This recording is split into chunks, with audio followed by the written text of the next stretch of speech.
Banana and Bears Rugby Pod.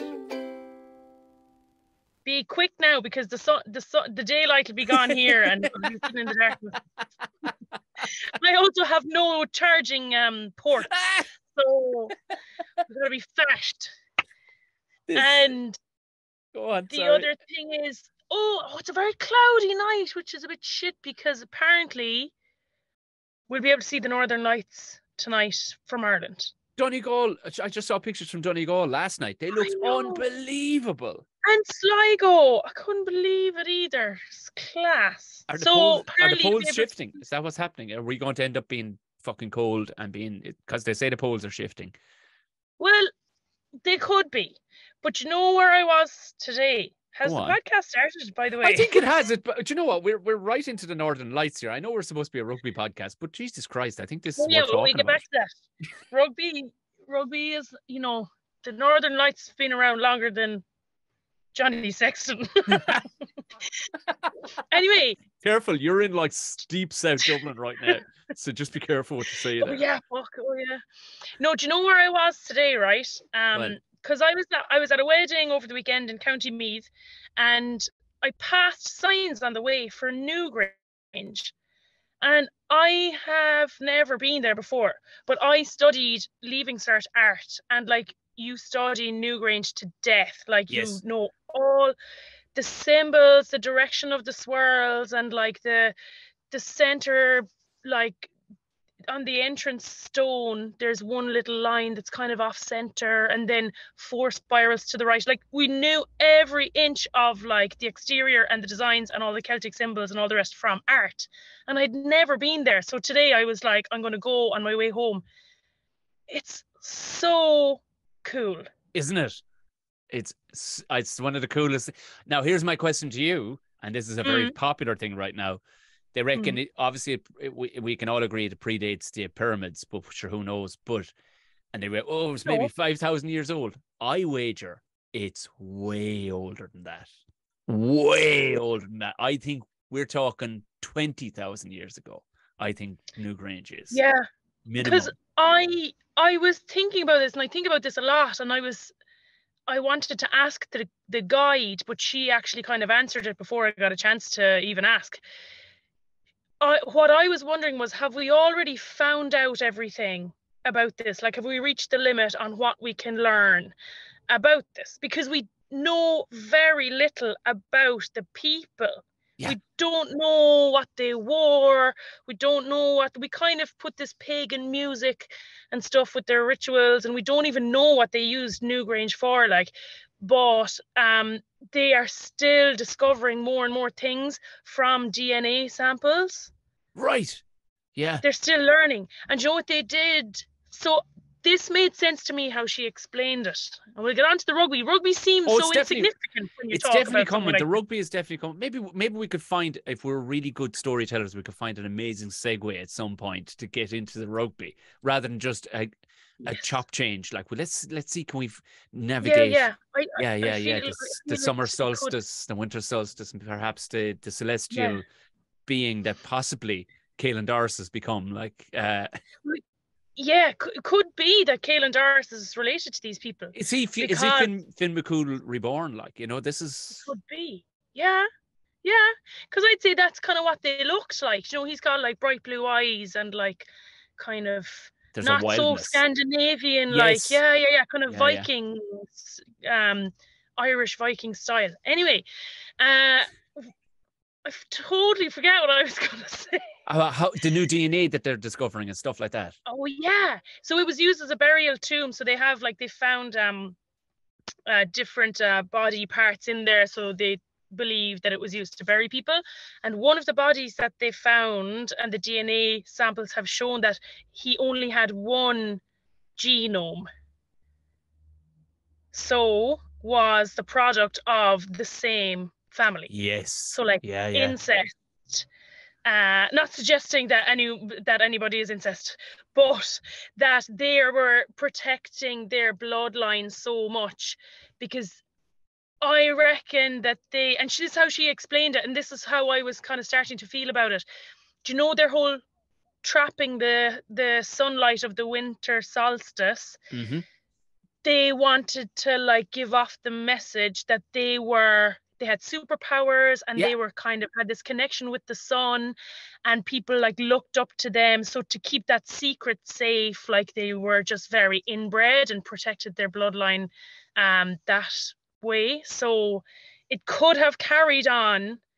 Well, they will have carried on. Their bloodline will have carried on into you know, people that we know today. And if everyone, have you ever done one of those swabs? No, like a DNA no, I've swab? never done one. No, I mean, look at me, Anna. I mean, they're not going to find a whole pile of anything. Well, I tell you something. I used to think I was very exotic, not least my, you know, European good looks. Yeah. You know, the caplices, like caplices and the caplices. The complete. Do you know in the girls' team and we're playing Spain now? They call me Caplice because there's another Anna. Okay, so they call me Caplice. That's even gotten cooler again. Jesus. So I thought I was very exotic. Anyway, my DNA results came back. Go on. I'm less than 1% Great British, whatever that means. Less than 1% Scandinavian, and 98% Irish.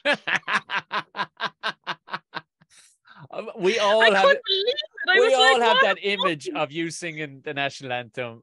Come on, we all know. I know. The surprise that Anna Capeless is not greater than 98%. If I would have actually completely accepted 100% flat out Irish, like 100% Mallow.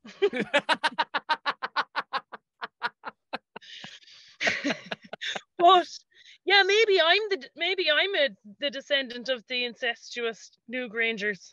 Possibly, yeah. I mean, I've a couple of oddities myself. I've got lopsided ears. Who knows? I mean, it could be. I mean, like, what's his name? Your man that wrote, not Tolkien isn't his name, but R.R. Martin. He claimed he was never a fictional writer. He just took stuff from ancient history when he created the likes of the Targaryens, who wanted to keep their bloodline clean by banging each other. So maybe he, you know, and that was the idea, was to keep the bloodline pure, was to not bring in any outside things. So maybe it was a thing that he took from Irish history. I believe that the reasoning behind also the summer and winter solstice was also, you know, they built a calendar based around it and got it perfect, by the way, which we couldn't hardly do now. For anybody who doesn't know, the light shines perfectly through and lights up the internal chamber on the summer and winter solstice. But it's only the winter solstice. Was the winter one, which is incredible too. Like when you land it, the reason I believe is they needed to measure when June and November were coming around, because during June and November, Earth actually still to this day passes through a belt of asteroid ash and dust, which once upon a time, about 11,800 years ago, they weren't dust. It was big fucking rocks used to pelt to the earth. And they needed to know when to get indoors. Yep. Wouldn't they just run inside when it got cold? Well, not particularly. I mean, some Novembers can be nice enough, like, you know what I mean? But that's why when you go to Turkey, you can find these caves that can house up to 20, 30,000 people at a time. Like, they're like, well, I guess they just like living underground. It wasn't. It was so that they could leg it down for the month of November and the month of January or the month of June, around 12,000 years ago. So I think Newgrange is way that technology to be able to line it up, that stuff is all, and be able to build it like that is unbelievable. Everyone should go and learn and appreciate. Like, they're older than the pyramids. Oh yeah, they're like the oldest man-made thing in the world. And like I said, I don't think it's just they can just put, oh well, one minute we were hunter-gatherers, next we were unbelievable charters of the sky. No, that technology was built over tens of thousands of years. I guarantee you, we're around 8. And I can't even get my microphone to work.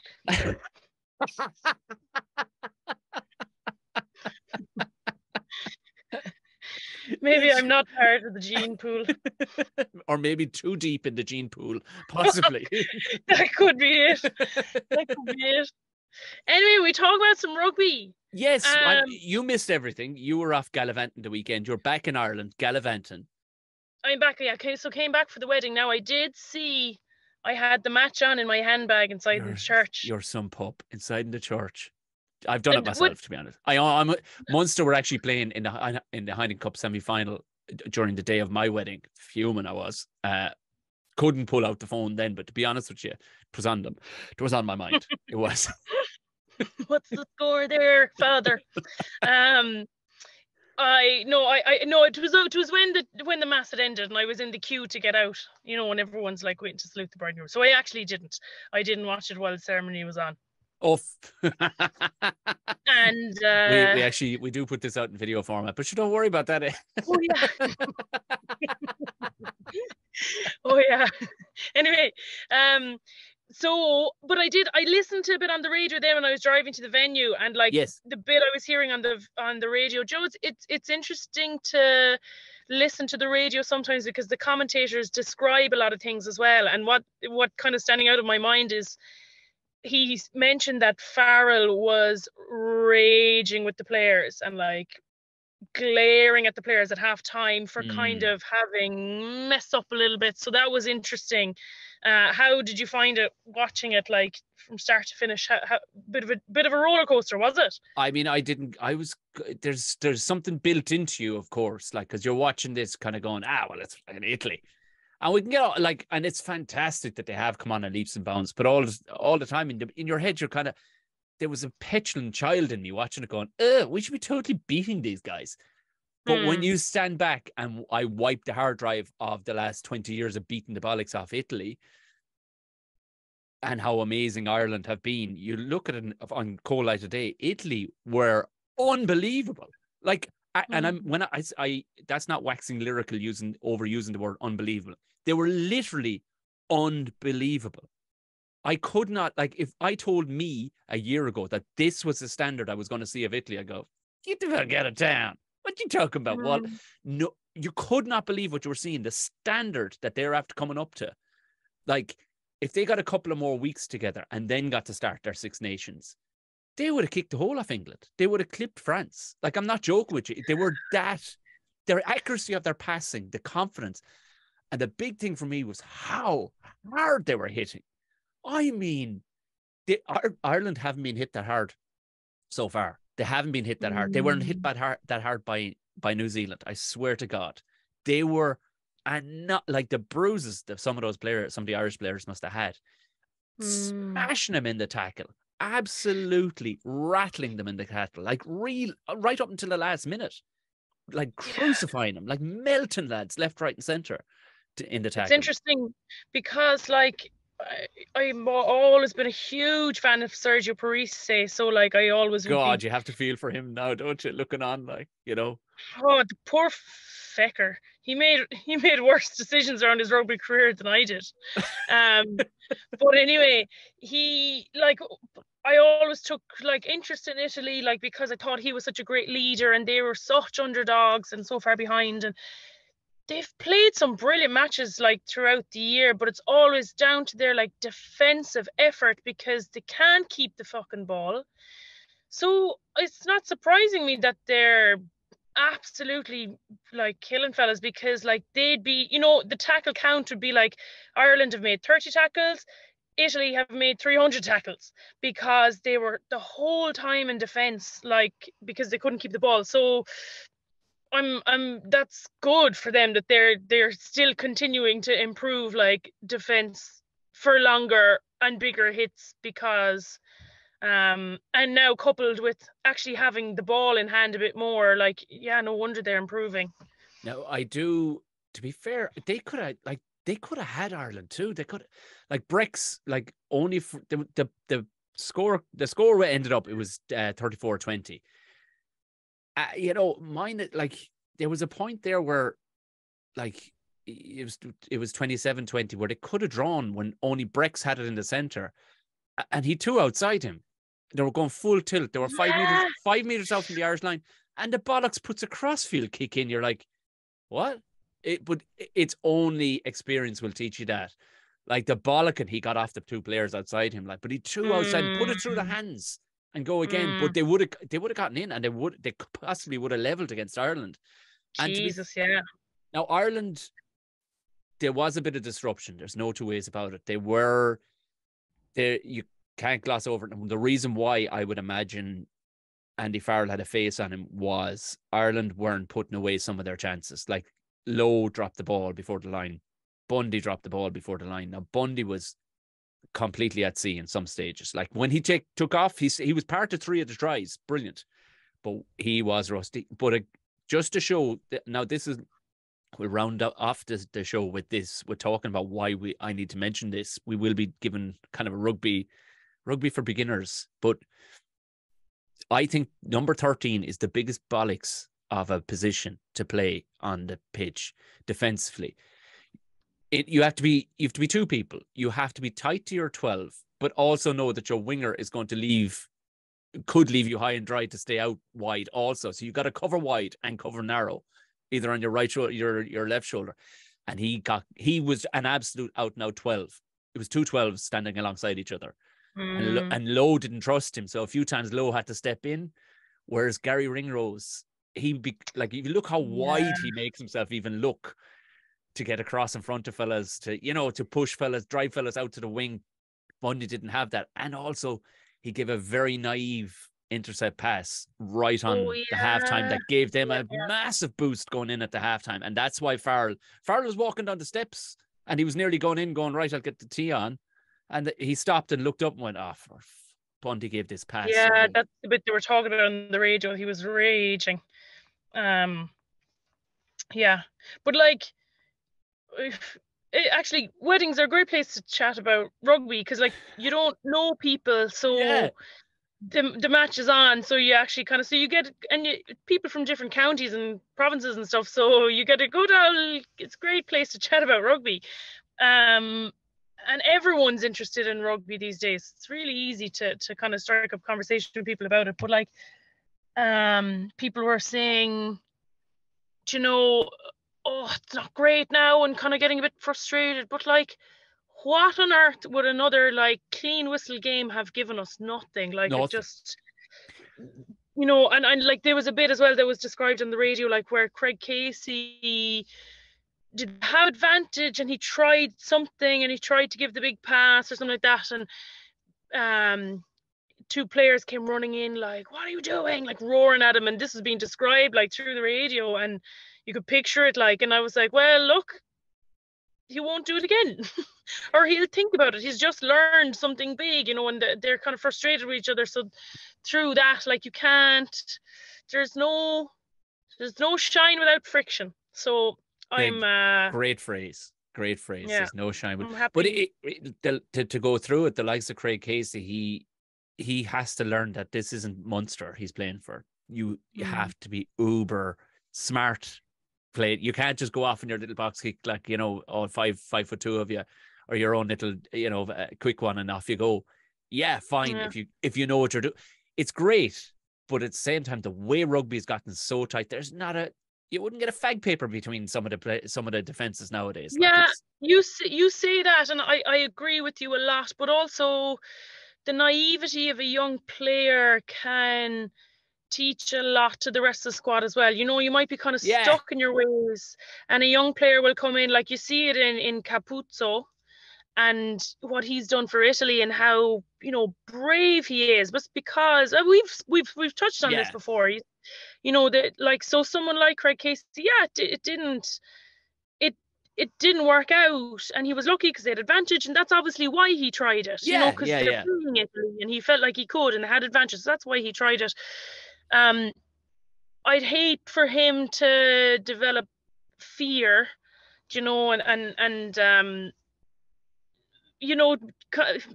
become more conservative player because it's not a welcome space to try things like that. So although you learn, it's still important for someone like Craig Casey, and the character he has and the energy he has is so lovely, and everyone loves it. I love seeing it, and seeing a young player come in that's got something new to offer, that we don't stamp that out of them. So it's a very, if you get the balance right, you've struck gold. I love his trademark sprinting in before everybody else. Have you seen that? He has to beat everybody else into the dressing room. I love that. That's just such a dog. Like, every time has to beat everybody into the dressing room. Yeah. I really like that as well. I started to do that because we did it one day in a match. It was just a really fucking intense game for Ireland now, and we at half time we were literally like, come on, and we all like sprinted in. The other team was sprinting in, like, and it's really fun. It was like great crack. But I realized that I came out feeling better in the second half after doing that, because usually when the whistle goes at halftime, you kind of jog in and you're like, whoa. But when I started to do that sprint in, and even when the rest of the team wasn't doing it, I kept doing it, because you arrive into the dressing room then with your heart rate still high.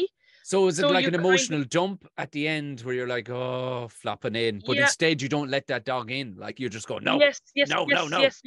Yeah, I love exactly. That, yeah. And I didn't learn that till like late in my career, because you take half time for a time to like, whew, but I realized that it didn't help me, and it would have preferred. So I presume that Craig Casey's the same, that he enjoys that feeling as well, and he needs that feeling. This is starting to look a bit like the Blair Witch Project. I like it. It's getting real eerie to the audio listeners. Like, Anna is getting more and more sinister as don't turn on the light in your car because the battery will run. Okay. Oh, yeah. Well, I've started to look like a thumb again. The angle's not great. I'll leave the lights off. It's grand. I like it. There's something very witching about it, given that we... Oh, Christ. Okay. That's brilliant. If we learned a handful of things, Tom O'Toole is a safe pair of hands also. He came on and absolutely riddled his opposite number to the point that they took him off and then buried, because poor old Finley Conrose Beelum went off with a busted knee. Now it looks like Tig may be back by the next one, but I felt really bad for the guy. He tried to play on and everything. They strapped him up and he jumped up like a no, it's fine. I'll run it off. And you're like, man, you're not gonna run it. You can see the long studs on. No. And you know what happens. Long studs, front row studs, the leg stays one place, the knee decides we're turning now. Stop. No. I won't. We've all been there. Also, we learned that I learned Hugo Keenan might be the best fullback of the last decade. He is made of the kindest. He is operating in a dimension that Neo operated in the Matrix. For his try, he took a pass at full throttle. And the work he had to do, there were so many moments in the stepping, the turning, the handoff, so many moments, like tiny nuances that, my good God, it'd take a ninja to be able to get to the standard he's at. Like, another fellow would have just jammed out the elbow, maybe hit the deck. He just made it look so effortless. Like he literally looked like a gymnast or a ballerina, just the way he at full pelt, never drops a ball, and he gets up like it ain't no thing, runs back. You're like, yeah, you'd be high-fiving yourself all over the place for a try like that, incredible. We need to protect him at all costs. But you know what, he has the look and build of a guy, and Mike Haley kind of has it too. It's that they have this unbelievable ability to nearly dislodge the jelly hips or something, jelly joints from the hips down, that a tackle, whereas you'd normally take you'd have a stiff leg to a degree in a tackle. Their legs just seem to give way with the impact and go with it, which is very martial arts kind of thing to do, is to kind of just go with the impact until the player just flops off the other side of the hit. Yeah. Incredible. Now, to circle back, people were cribbing about Craig Casey that he wasn't actually fast enough from the base of the ruck. And it was highlighted in that, yes, his hands are rapid. And I'll give the reason why. At about I think it must have been the late 60s, early 70s mark, Conor Murray came on. Jack Conant went off. Ryan Baird came on. Outrageous. But what happened was Caelan Doris went to number 8 again, and everything changed. I mean, literally everything changed. Nobody's fitness is waning. It wasn't that Italy were fit as fleas. Literally, the second he went to number 8, he was in a different role, and he just kept on hitting people, and he was breaking through every single tackle. So now all of a sudden, Murray had an absolute armchair ride. Every time he could just look back and know, oh, grand, Doris will break through. It'll be clean for me after that. and it was out, away, gone every time. And I think Jack Conan he didn't do himself many favors. He didn't make, like, I know it's hard to compare against good God Almighty, that what Doris is doing, but the difference in him switching over from 6 to 8 when Conan went off, had he been there since the beginning, it could have been a completely different. I think it would have been he's worth 14 points, I think, in what he's doing for the speed of ruck, because you can't align in the defense when it's coming out that fast. It's coming out at under 2 seconds, like, do you know? And then Murray showed he's still got the class. He made a break, but he spotted 2 soft shoulders, got through, and dropped it off into Big Mac's hands for his second try of the game. Well, who had a bit of work to do himself? He sidestepped Capuzzo, and there was a moment where you could see a smile coming across his big old mustached face, going, "I can't believe I just stepped this guy," like, because he's the hot thing. The audience were going bananas every time he got the ball, and then for Mack Hansen to just step him, just give him a little in and out, went around it for a try under the post. Like, did he get man of the match? He did. Oh, by the way, this is where I wanted to round up on the Ireland stuff. This is the new appreciation of, well, this side anyway for now, is even though myself and Mack Hansen pretty much have the same mustache thing going on right now, but it's the Mack Hansen appreciation podcast right now, because I love that guy so much and his honesty, right? So he's up, right? I know what you're talking about. You give him Dick of the Day for this as well. Yeah, it is Dick of the Dick of the Day. He got Dick of the Day last week. I saw it. He hits the microphone and he says, "Fuck." Yeah, he's like, but it's so Australian. It's like he hits it. He goes, "Oh yeah, oh fuck," and he's like, "Oh, pardon." You're like, "Yeah, pardon." And it was so cute. It's so adorable. Like, he's just like, like he was going to get given out to my mammy. Like, it was brilliant. It was so natural. It was so cute. But people love that. Of course they do. Bit of character. I screenshotted something as well. Oh yes. So I was trying to screenshot some tweet, and I ended up screenshotting this and said, "Can you see that?" It's just a dick. Dick drawn no, around him. Do you know what it is? It's someone that's spray painting willies around potholes so that the council has to come and attend to the pothole. Do you know what he calls himself? Go on. Wanksy.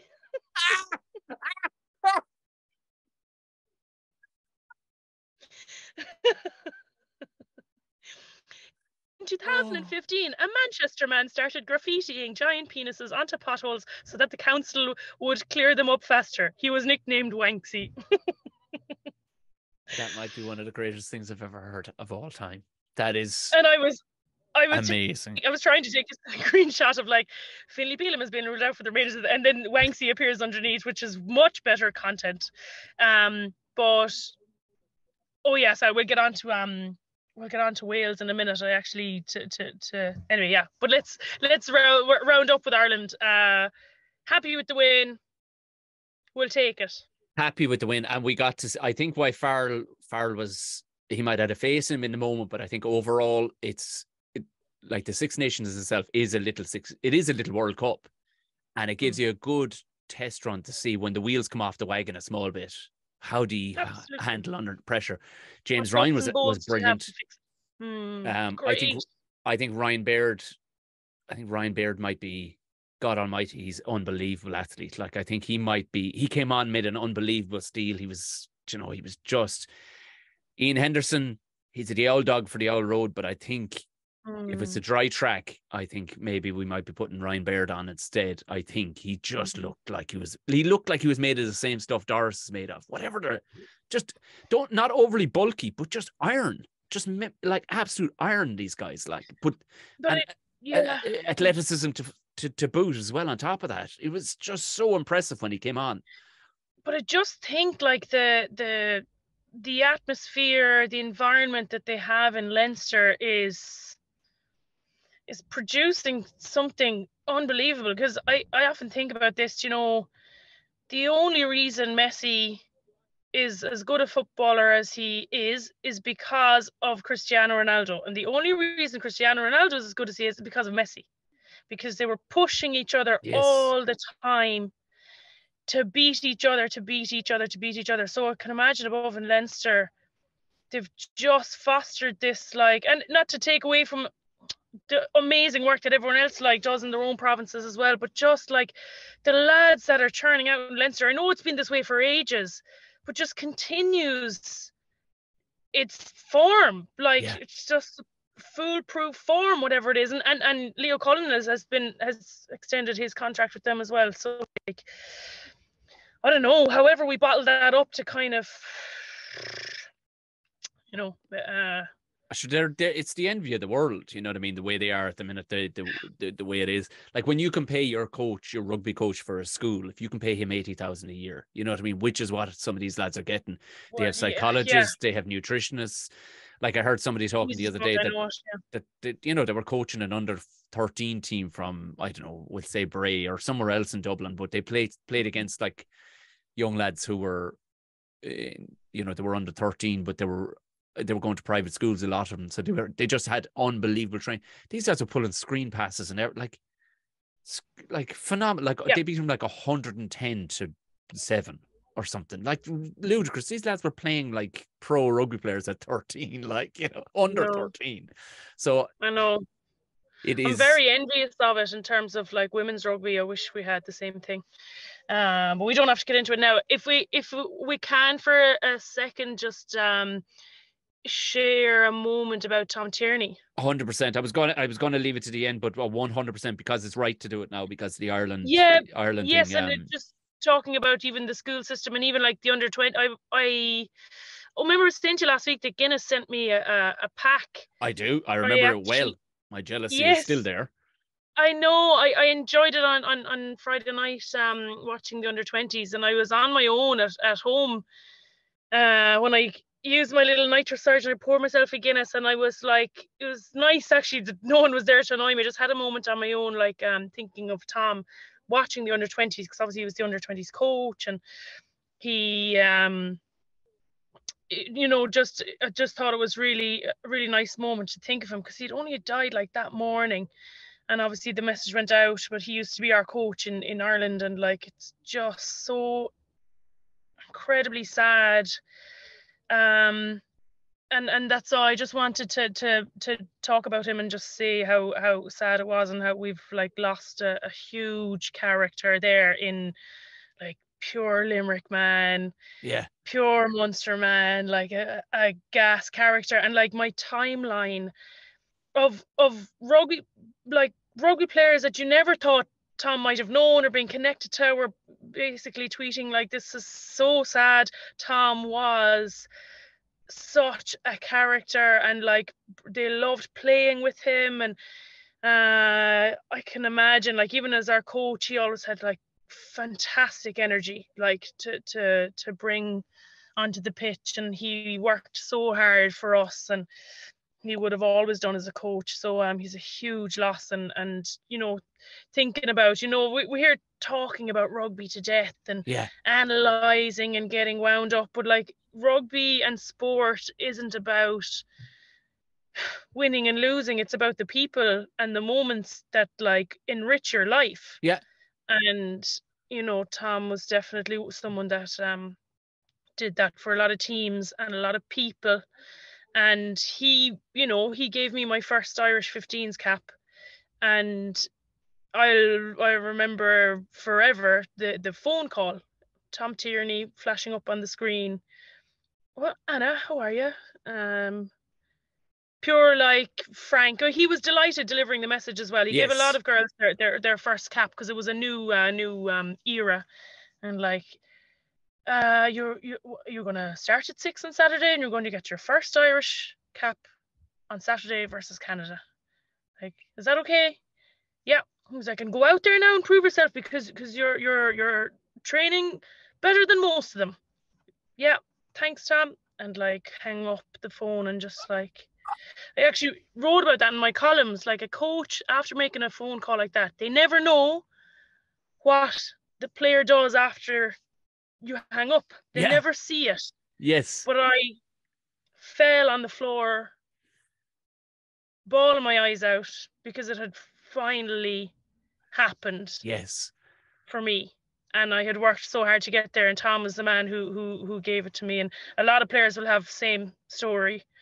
And he's a huge loss, and I wanted to kind of just chat about him for a minute. Well, that's beautifully put too, and a really nice thread to tie back to him and your personal meeting and knowing the guy. And I didn't know him; I knew him only to see as a player and a fan. But of course, our condolences go out to the family and all the people affected. Very, very, very sad. Very sad. Everything we knew was that he was a rugby man, but a great guy. Sounded like, as you said, a lot of people had seen people, you know, from the Leicester and stuff like that, because obviously he played with Leicester as well, but everybody had the same thing to say. Just such a character and great person to be around, like. Gave you a life-changing moment in one small phone call, like, you know. And to a lot of girls, a lot of those under 20s kids as well. And he was training loads in Munster, and he wasn't actually a Munster women's coach, but he used to come down to all the sessions. His skill sessions were brilliant, right? Like small detail and like changing small little things, and the energy he put into, like, and I loved that part of rugby. We used to, before the World Cup, he used to come around and do a session in all the provinces. And when like I was working as a teacher at the time, so I had like the summer off. So when the evenings got longer, like we'd have the session in Bowes in Limerick on a Wednesday, and then we'd drive to Galway on a Thursday and do the session there. And then we'd go to Dublin on a Tuesday, where we're driving around just seeing all the just girls. Following him around, right? Yeah, so we do his session in all the different provinces, and like you get to hang out with the girls. And then on a Thursday, like we used to go swimming in Salt Hill after the session, and like actually Tom couldn't make it one day, so Bundy Aki took the session. Well, Bundy Aki used to coach the girls in Connacht and Galwegians as well. So but that's a nice way to segue back. But we'll never forget like those days with Tom, and the build up to the World Cup, like in the summer, and how hard we worked and how hard he worked, like driving around. He spent the whole summer on the road, like out delivering like sessions to all the girls, which they don't do anymore, which is sad. Like they've centralized everything in Dublin, so they need that to come back. Like your head coach, he was the head coach, driving down to Galway, driving up to Dublin. He was living in Limerick, like, you know, and he was the head coach. They didn't pick anyone locally. Like he was out on the job. Yeah. Amazing. So, well, a lovely way to remember him too. You know what I mean? As the class act that he was. Right. Moving on to the drabbest game of the weekend. As we guessed, we talked about it last week that we were kind of guessing it was going to be this. Now, do you know what it was? It was a game from like 7 years ago. Do you know the way rugby has gone so cool to watch now? Like, it's so cool. Yeah. Like, do you ever watch back, like, back the 2006 final? And I thought it was one of the best games of rugby I'd ever seen. And you watch back a few years and you're like, what the fuck is this shit? It's so slow. It's so lethargic. It's so... I mean, it's still great rugby and there's a lot of grit and fight in it, but that's kind of what they were. It was like, oh, this is not interesting at all to watch. Like, you wouldn't, you're going to lose fans. Meanwhile, Italy has to be boom. Like, Italy hit record numbers, by the way. Now, it wasn't a full house, but it was bloody record numbers. People with the faces painted. England, Wales, it's, I mean, God, and it's such a, we talked about it. It's the greatest stadium on earth. It looks so cool under the camera. Like, really, the game was actually in the balance up until the 70. I think it was 74th, 75th minute. It was like 15-10. Do you know what I mean? It was absolutely a 15-10 game too. Like, when all these other teams are scoring tries left, right, and center, it was an absolutely 15-10 yawn fest. Like, you know, it was like. But like, so would do you know what? Remember last week we were kind of like, they should strike. And it's funny because I was listening to... You sound like one of my son's cartoons for a moment. You're like, we should strike. It was like so enthusiastic. Dragon Ball Z. Yeah. Go, Pokeball. Anyway, I was listening to Lindsay Pete on what is the name of their podcast? I can never remember it. House of Rugby. Yes. And like she was saying the exact same things as me, just just kind of from the nature of like the little revolution we had last year in in Irish women's rugby. And me and Lindsay both had the same tone in terms of like, well, look, they should strike. And she was saying the exact same things that we had talked about last week. So at the end of our podcast last week, when we were talking about Wales, we were like, yeah, they should strike. Well, we hope they do strike, because we were waiting for them to come out of the meeting. Anyway, as soon as our podcast went out, sure, the game was going ahead. So anyone who listens was like, oh, fucker, these fuckers are behind the time anyway. But what I was like, do you know what would be unreal now? Because the thing about striking was that they'd lose the revenue, which is essentially what they need, and the union needs. I was like, imagine if they walked out on the pitch and England kicked off and all the Welsh players stood there. And didn't catch the ball and stood with their studs on the ground and didn't move. They'd already have everyone's money. Would have been more exciting than the yawn fest that was produced, I'd say. I'd love to be there for something like that. I know you don't get the game and the English fans would have been pissed off, but it's a big historical thing if you did that. Imagine they did that. I was kind of half hoping they would. It's nearly like the number 8 that Ireland formed the time they beat New Zealand in facing up to the haka or whatever. Like it just you're right. Like it would have been amazing, but no, I mean, it was gone back to. But I mean, I'm all for having a bit of a bit of old school talent on. But you've Alan Jones running around there, like my God Almighty, like it's a man. Like if you cannot replace a man who's on his nearly 140th cap, you have to, like these days nobody's getting to the ton. There'll be a handful get to it, and that's it. But come the next kind of generation, you won't, like, because injuries. I mean, Halfpenny, I call him. Fuck it, Halfpenny. He was on, and I mean, he's got a banger of a right foot, but he's lost his zip. They got their try with a very, very naive. Now I say Bundy Aki's pass for the intercept was very naive. This was Rhys Zammit was literally standing on the guy's foot going, give me the ball. He just gave him the ball. They were like, oh my God, he was so brave standing up. You're like, he literally, like, he knew how lethargic. I think it was the centre. What's his name? Lawrence, I think. Just literally, like, this wasn't a swung out pass. There's intercepts all weekend, actually. This wasn't a swung out pass that you'd see from Finn Russell. This was a real, like, he looked at the man. He looked at Rhys Zammit and passed it straight into his breadbasket. Zammit put the foot down. I mean, he's the only Dragon Ball Z is a good name for him, actually, because with the old Z, he should definitely get, like, he needs to, like, with a name like Rhys Zammit, he needs, I know they were calling him Grease Zammit or something. I was like, no, he needs to be Z stenciled into the side of his head like a lightning bolt. He needs to get this shit going, like. But Dragon Ball Z. But you don't even need to give him a nickname because Louis Rhys Zammit is so cool already. It's a great name, actually. It's a great name. Great name. He got. I was reading. Oh, sorry. Yeah. No. I've nothing more really to add. I mean, God Almighty, it was fucking hell. It was, like I said, it was. Right. It was a yawn fest. They scored their tries well, but like it was just through the hands stuff. You're like, oh God, right. I'm glad we played Wales early when we had a bit more respect for them. Yeah, because right now the wheels have come off the wagon. But to be fair, England weren't a whole pile. Like, you should be getting better as the Six Nations goes on, because you're spending longer together. Like, France are getting better. Everybody's getting better.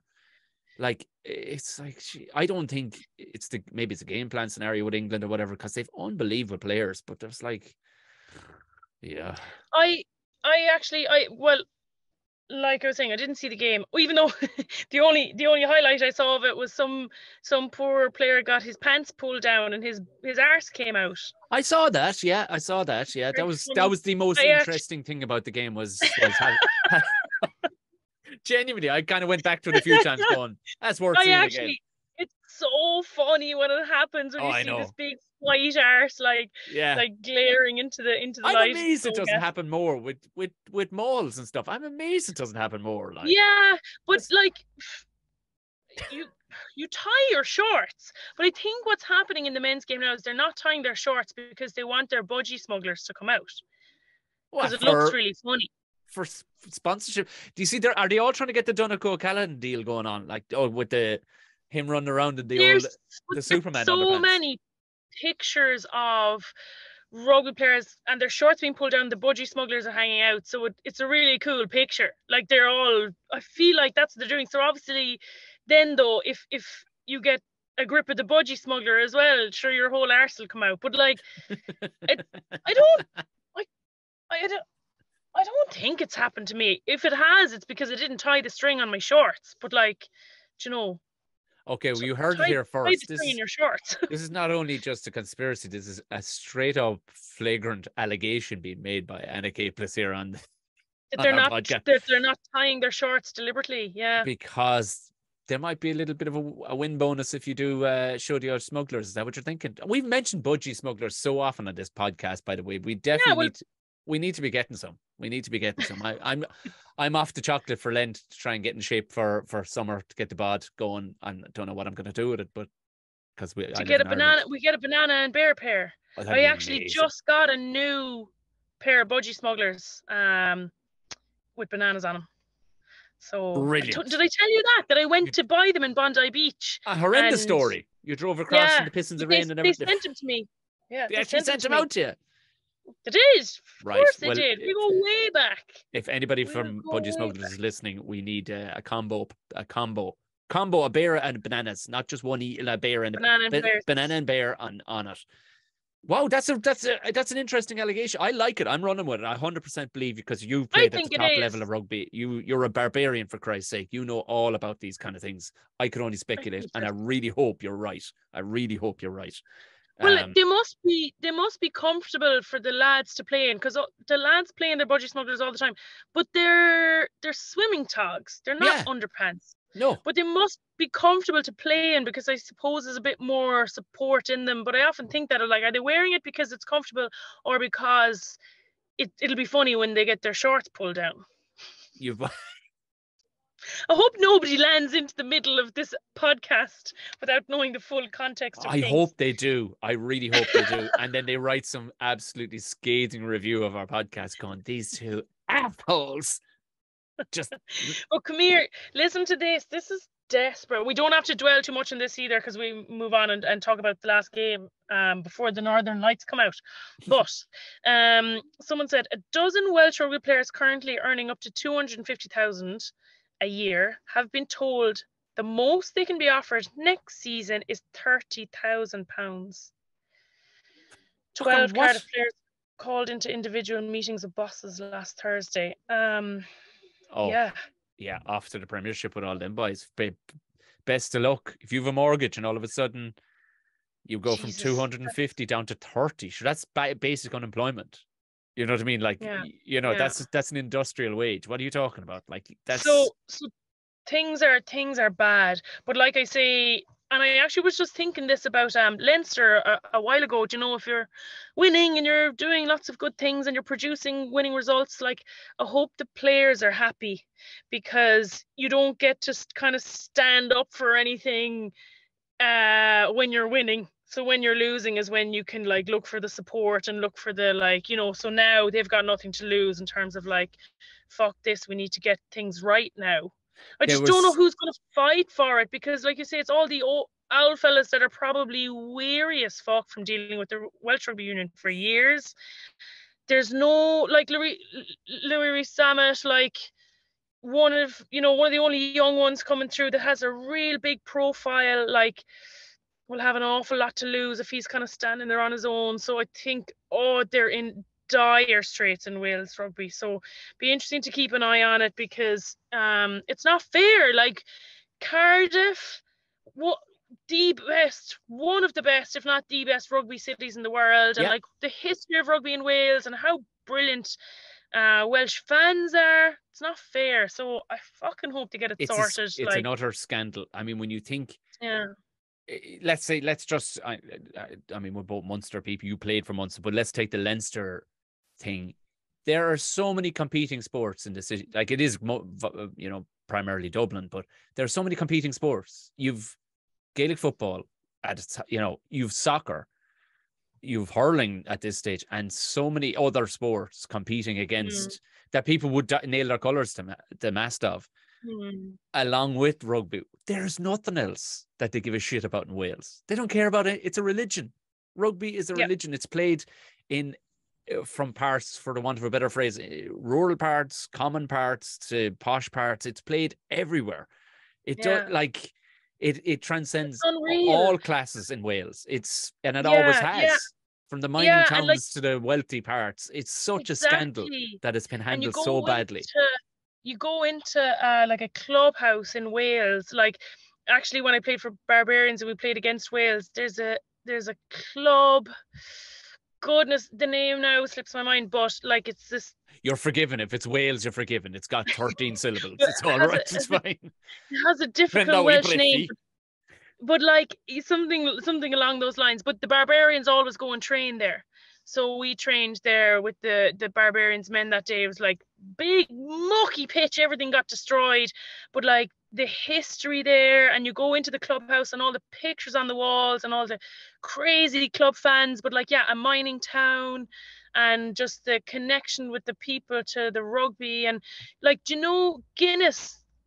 I love Guinness, by the way. Like, they do. I'm with you. For many reasons, but like, I actually started crying at this part of the museum in Dublin, the Guinness factory. Their marketing campaigns, like, they go out and they find like true stories, and they do a lot. They cover a lot of like kind of adverse subjects, like women's rugby. Like, do you remember that ad they did about that Japanese rugby team? Yes. And like, they get a lot of like women involved, and women, like, I actually started crying at that part of the thing. But you remember the one Guinness story they did about that Welsh granny that left all her money to her sons? Yeah, unbelievable. That is Welsh rugby. Imagine that lady seeing the shit that's going on now, and seeing how shit Wales are. Like, it's not like this has been, Wales have been at the bottom of the pile for so long that it's so bad. So they can claw it back somehow. But I remember, Anna. Well, I remember a Welsh barman in Cork one time. Wales had gotten more or less the wooden spoon the year before. We were watching the final when it was Gavin Henson's heyday, when he was like, "Give me the fucking ball, I'll put it over," and to win the Grand Slam. The same guy, had put £1,000 and had gotten some ludicrous odds, like literally the day after they got the wooden spoon the year, ludicrous odds, like 100-1 to win the Grand Slam or something astronomical. He literally took off his apron after the game and went, "All right, boys, I'm going home." And that was it. That was the last we ever saw of him. It was one of those incredible and he stayed icy cold through the whole thing, and we're going bananas, like. But the guy just literally took off his apron and, "All right, boys, have a good one," and out the door with him gone. We're like, did he just win £100,000 or something? Oh my Jesus Christ, I think he did. But I remember, this will give you a snapshot insight into the level of insanity. Now, it does take an insane person, right? I want to clarify that this person was not medically well. But it was in the newspaper. This man got so excited that he had said before the match, I don't know, it was the Gavin Henson kick. I'm going to say it was England. I don't know, was it to England to win the Grand Slam? The Gavin Henson kick, he said he would rip off his own testicles. A strange statement to come out with. In excitement, I might go home and rip off my own testicles if we win this. I mean, shave your head, man. But they won, and the man followed through with it. He did. He basically, he castrated himself in the most but do you know what it showed, Anna? As Anna sits in the darkness here going, "Go on, tell me more." It shows at least a dedication. What I'm saying is, right now, at the very least, that man basically made himself soprano. What would he be thinking today if he saw the scandalous carry on that's going on at the top table in Wales? I'm not sure that would apply to all Welsh fans. No. I'm just saying. I'm only joking. If we take that lovely old lady leaving her will to the boys at one echelon, and the other side of the room being this guy basically mutilating himself. Balls. Yeah. Christ almighty. Yeah. On that note. Moving on to a very fun game in one that was very interesting to Irish people, of course. It was the France-Scotland game, which we said it was going to be a dinger off home last week. And Jesus Christ. We weren't, what? I wrote it, we were 11 minutes in. 11 minutes in when, that's it. 11 minutes in, 2 red cards. France had gone up 14-0. Nuts. And I mean, like I said, Gilchrist won. You're like, yeah. Oh, wait. And when they did run it back, you're like, yeah, right. He did tuck the arm. He didn't try and wrap. His shoulder was straight to the head. But it was while somebody else was tackling, so it was masked well. Do you know what I mean? Yeah. I thought I couldn't hear the conversation because I actually did see most of this game because I was in the bar at the wedding. And again, you're around all these like people that you don't know watching the game, so you get interesting conversation pieces out of people. And like, we literally just turned it on, red card. I was like, oh fuck! But they were discussing it for a while, but we couldn't hear. And I was wondering, were they going to use the fact that it was like he was being tackled into him, like the movement was coming against him with the tackle from the other side? Were they going to use that as like a mitigating factor? So when they went with red, it was like, oh fuck, because I wanted. Now, all of the others at the wedding were like, we don't want Scotland coming to Dublin now. We don't. Hang on, where are we playing? In Scotland, in Murrayfield. Next game. Yeah. We don't want to go and play Scotland after them winning now. And I was like, that's exactly what we want. We want a fucking Grand Slam showdown. 100%. That's what we need. And the lads were like, no. It would be grand for us now if France beat Scotland today. And I was like, Scotland all the way. Like, let's go. Like, this is what we need. Yeah. Don't care if we lose. This is what we want. Like, we want to turn up at the World Cup and having learned our lessons. So like, when that red card happened, I was like, oh fuck it. And then we went down and had a bit of food and turned on the game again. And I was like, what's that little red dot over the Scotland thing? Yeah. You're after making an error there. I 100% agree with you, though. Like, you see, and this is coming from, I suppose, this is the Sparta thing. Like, you don't, like, the likes of Andy Farrell, these guys, they want the ultimate test coming at you, because you do not want anybody going, well, you know, we lost, and you want the best of the best coming at you, so that when you beat him, you go, we're going to beat you.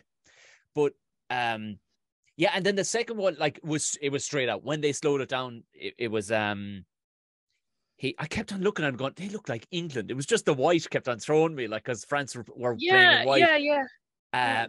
Mohammed, Christ, what was his name?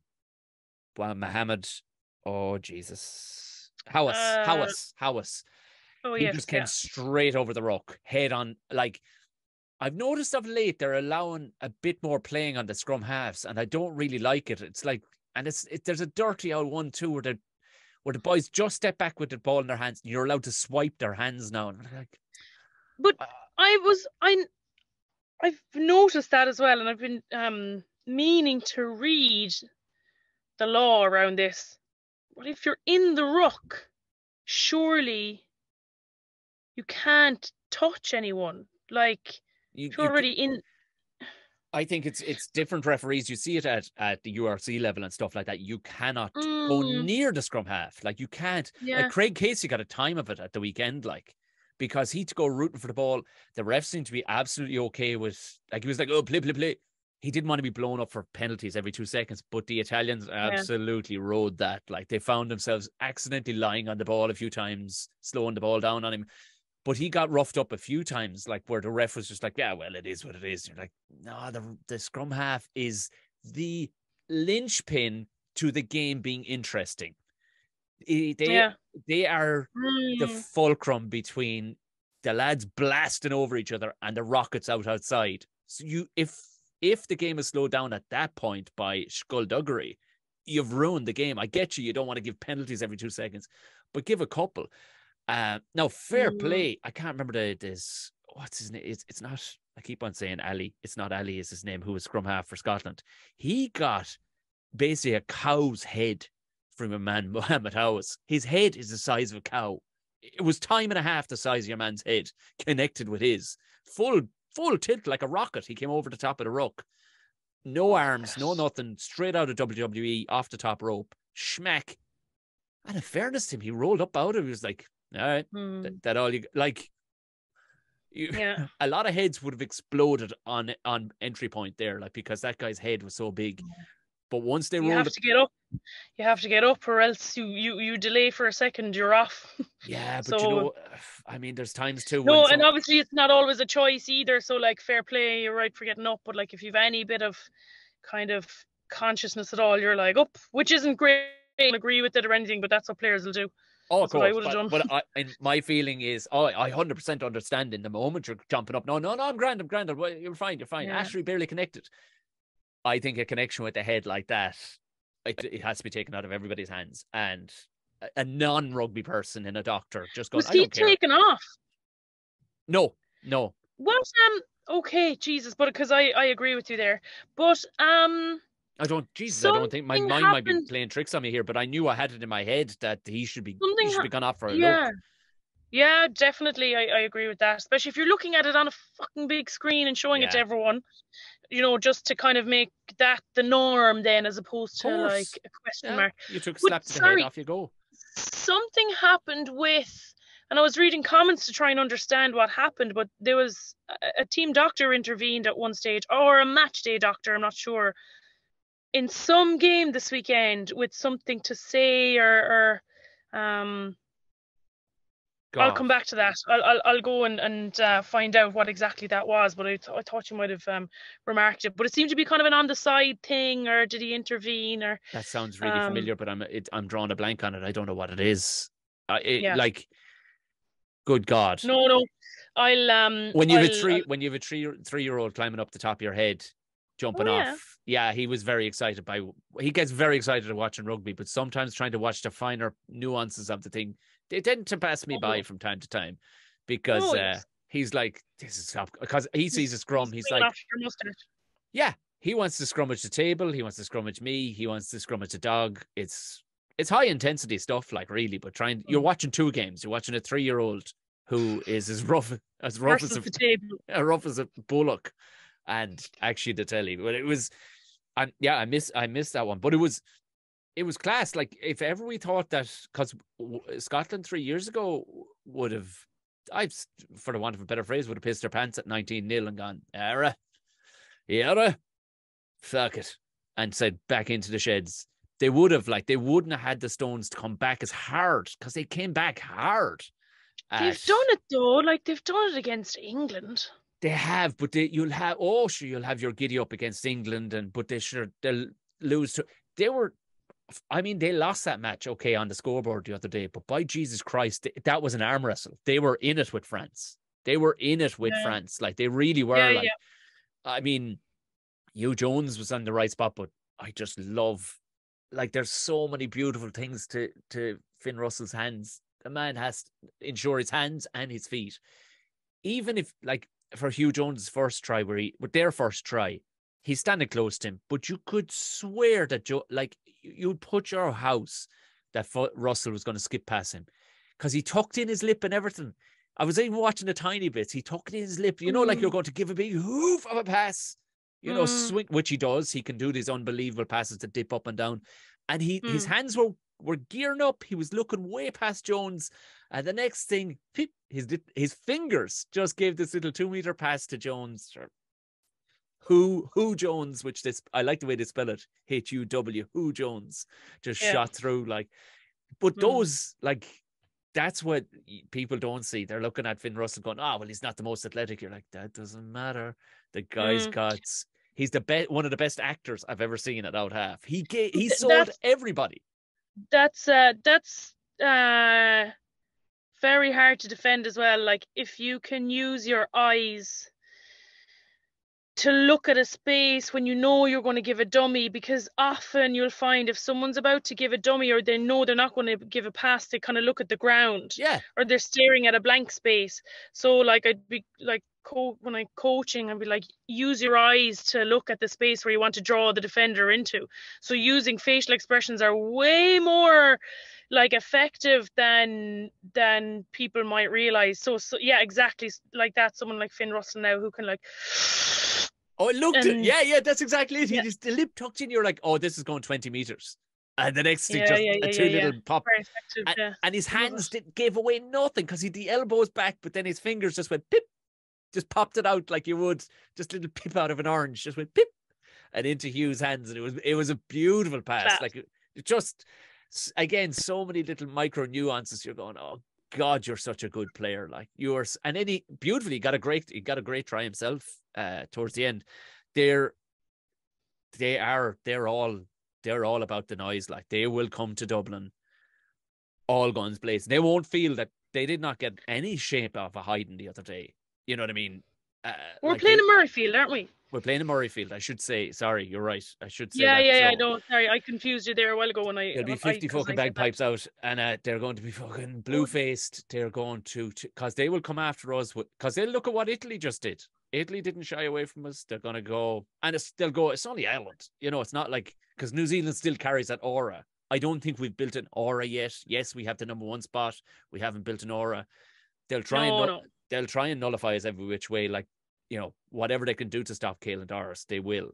But they'll dirty the ball as best they can. Like, do you know what I mean? But they won't fear us in any way. I wouldn't expect them to fear us the way they played the other day. Like, no, people were kind of, a lot of naivety, I think, from the news people I was listening to this morning. Like, they were going, I mean, the France, they're just not really sparking. I mean, this must really be infuriating, you know, the likes of their coaching setup. I'm like, are you fucking stupid?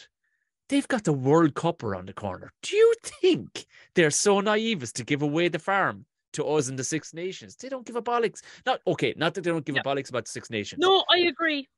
I agree. Yeah, great. Because I couldn't believe what I was hearing, that the naivety of these so-called they are rugby pundits, and I'm not slagging them off, but at the same time, it's like, come on, lads, you can surely see. Yeah. You can surely see they're getting something. Yeah, true. But that's the difficulty you get with like overanalyzing everything. Because what do I always say? The one thing you can't take away from the French is the fact that they are French. Yes, well done. You know, the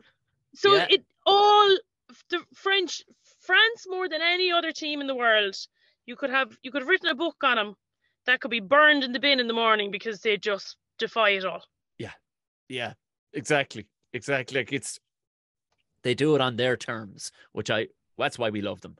They do it on their terms, but they do not expect to see the same France. Although, like, I mean, saying that, they're still doing bloody well in the Six Nations. You know what I mean? You'd swear they didn't lose the other day. Yeah, they still won. They're number 2 in the world. You know what I mean? Like, it's. Well, you're right. Yeah, it's it's interesting. I'd love to be a fly on the wall. Oh God, yeah. This Netflix thing. Well, they showed like a clip. So at this wedding, I've seen none of the Netflix stuff at all, because I'm kind of. No, sorry, not about Netflix. It was just when I was thinking about the management there. They showed a clip of Fabien Gaultier at the end of the match, and you know, I just kind of like to myself, but everyone around had something to say about him, like, Jesus, that fella's gas, or everyone kind of pointed up and had a comment to say about him. He's just so interesting. But for that and like many other reasons, I agree with you that he's hatching a plan. Like, they're hard at work. So many teams do it in the approach to the World Cup. The only team that never does it is Ireland. Yeah. Little old Smoky Joe over here. I can't believe there would be that naivety in Andy Farrell either. Do you know what I mean? Like, I can't believe it. I also agree with that, and I think that what he's been trying to do is foster belief. Yes. Because I think he's seen that that's kind of where there's gaps, but also we have to trust him to come up with a new fucking playbook by the summer. Yeah. You know? Yeah. Which they seem to have. They've like just beautiful variety in their attack. So we shall see whether history repeats it. Some stage the story has to change. So could be 2023. All of a sudden, Ron O'Gara gets parachuted in from nowhere to solve it all. Hey, whatever. Onto the pitch in front of like fucking 2-on-1 versus whoever, and Ron O'Gara like drops into the gap where we should have been scoring a try and stops Johnny Sexton scoring the winning try. He's like, whoops. Oh, you weren't going to win a World Cup now, were ye? Oh, I just retired, so sorry, I'm not slagging him there. Just trying to make a funny joke.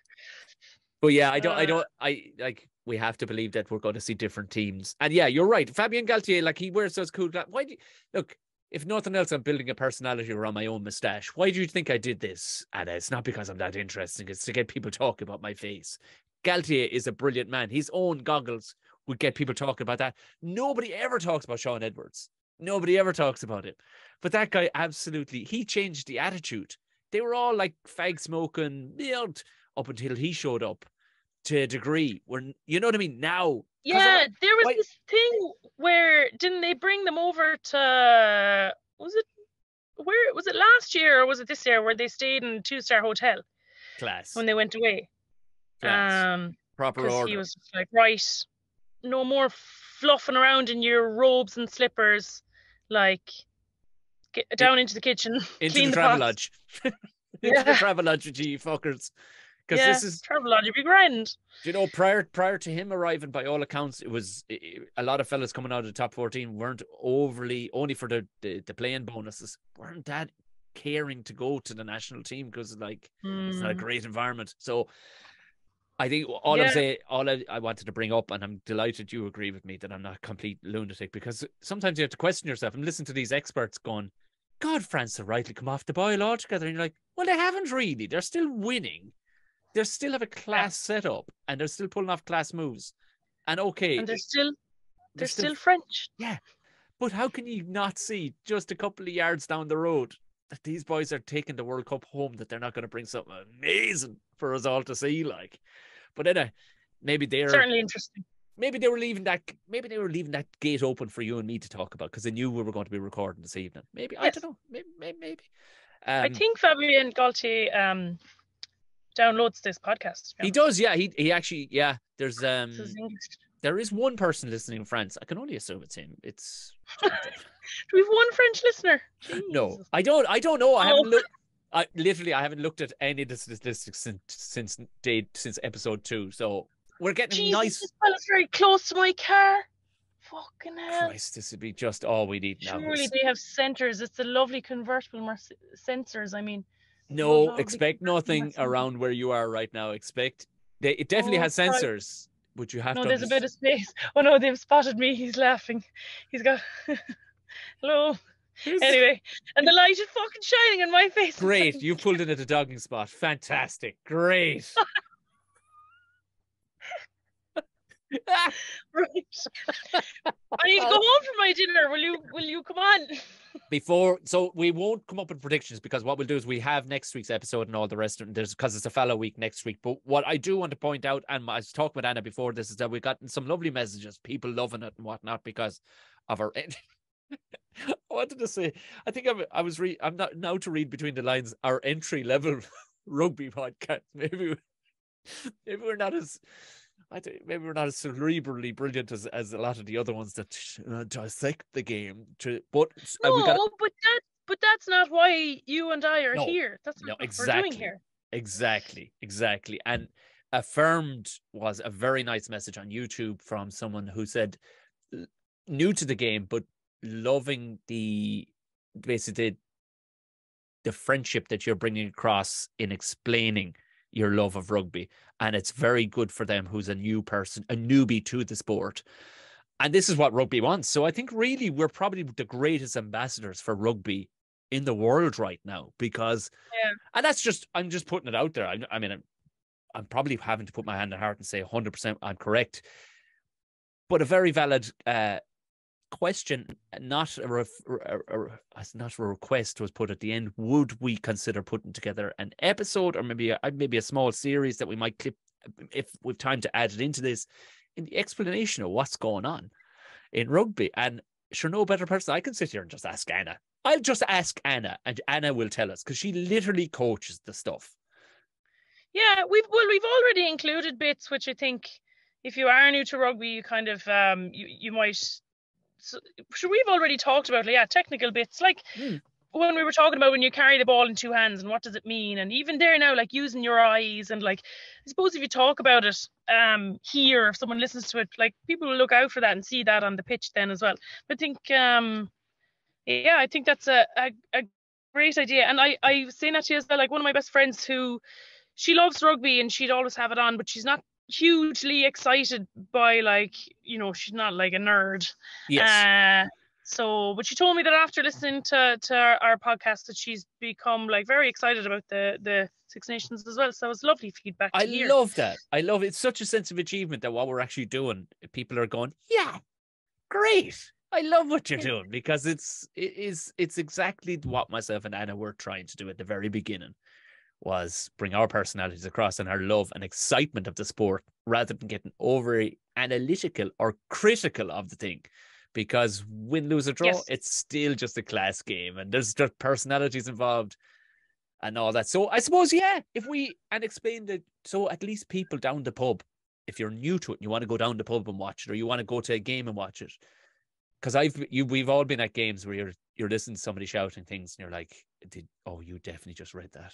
I'll never, to the day I die, Anna, one of the most enjoyable moments of my life. I remember being at an Ireland match. God, can I remember which one it was? No, I cannot. But there was a chap, clearly he'd gotten the tickets because he worked for, a big financial firm or something, and had read a couple of nicknames throughout the week, probably in the Irish Times, or don't you know? Yeah. Oh, this gets even ickier. This gets real eggy now. This gets icky, as you can imagine, because he's standing there with his glasses. His glasses have a chain on them. They have chain. He's standing there with the barber jacket, and he's shouting on. And Ronan O'Gara, don't you know, is running with the ball. And we all know Ronan O'Gara's nickname is, what is it, Anna? Phonetically, how does it sound? Oh, no. Yes. He was saying Rog. Yes. And I swear he must have done it, and people were letting him have it because it's almost like a child. But then you kind of realize you're going, you're a 60-year-old man. What the fuck are you doing shouting Rog? It's Rod. And we're all thinking it right in the game about 20 minutes, because of course Rog gets to touch the ball as many times nearly as a scrum half, and he gets it on this final time. And there's this guy with a big thick moustache in front of me, wearing no Ireland garb or anything. You know, who's now a rugby fan, like, and he completely had a big Munster old head in him, like. And this guy was just about two people away from me. Go on, Rog, kick it! And I swear to God, this guy turned around and he goes, "Are you for fucking real? Are you? It's fucking Raj, you space cadet." And about 60 people around just fell. We didn't see what happened for the next minute as we're falling. He just had enough, because this guy was making himself so confidently known. He'd had a few whiskeys, no doubt, in the Shelburne or whatever. It was amazingly awkward. It was like, he's still saying it. He's still, nobody around him gets closely pulled him in, going, "It's fucking Raj." It's, Well, we say that now. There are probably some fellas up in the stand being like, "Did you know that Finn Russell is the coach's son?" People are like, "Where the fuck did you hear that? Look at my floating head." Can I actually, on that note, can I tell a funny story? Yes. Of one of the first games of rugby I was ever at, Munster game above in Musgrave Park, and there was this cracked fella next to us. He was from Cork, like pure farmer Munster fan, like love it, so into it, and he had a program like wound up in his hand, right, and he was he was hitting the little stone pillar, and there's bits of paper flying everywhere for the whole thing, and he was banging it. But it just so happened to be the season that David, still not sure how to pronounce this gentleman's surname, Puthy. Oh yes, yeah. P-U-S-E-Y. I still don't know. I think he's a Kiwi. Still don't know how exactly to pronounce that man's name. I but heard I tried to. Yeah, Pussy is what I ever heard it being called. But that sounds worse than what people might read it as. But this fella obviously he was a fan. He obviously didn't know how to pronounce it either. But he also had a lisp. Oh yes, like banging the pillar. You're like, come on, Puthy! Come on, Puthy! Yes. And like Puthy had like an unreal game, so was on the ball loads. So he was number 8, I think. So he was on the ball loads, and your man's like, come on, Puthy! Like for the whole game. I'll never forget it. And like when the final whistle went, all the kids jump over and run onto the pitch because they're all trying to. This fella jumped over and ran onto. So he ran after Puthy. He's chasing Puthy.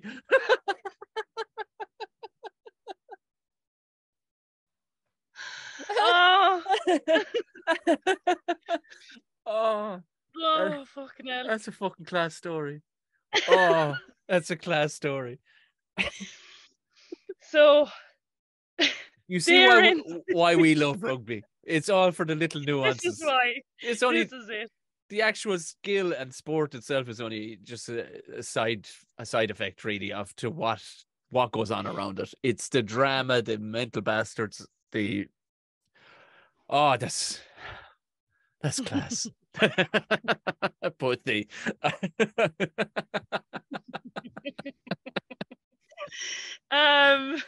Come here, I need to go and have me dinner. Yes, Jesus Christ. And before some weird shit starts happening around your car in the darkened car park, I need to get you out of there, and it's not safe. I hope no one heard me shouting, come on, Puthy. I better get out of here quick.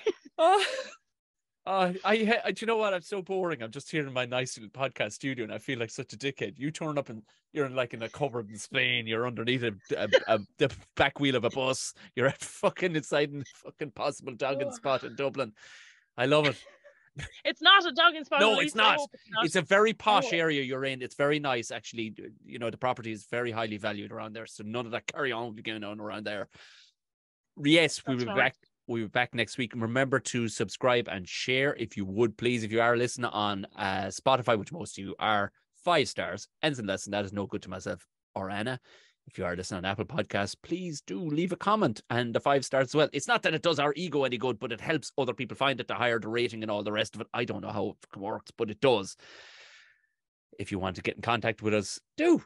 It's Banana Capeless and Tom O'Mahony Comedy. Will find us pretty much anywhere you need to. Anna, did you have an article out? Did you have an article out this week in the Even Echo?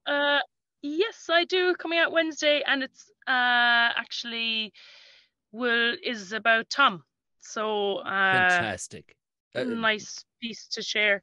Because I wasn't sure. You know, sometimes you mightn't be sure what to go with, and chatting to a friend about it, and he was like, you know, people might not know about Tom, so if you tell your stories about him, people will know, and that's how they'll remember him. So I hope I did him justice by sharing a few stories, and might kind of like let people know what a character he was and how great he was. So yeah, that'll be out on Wednesday in the Evening Echo as well. Tremendous. Right, for me, it's goodbye, Anna. Come on, Puthy. It's the Banana and Bears Rugby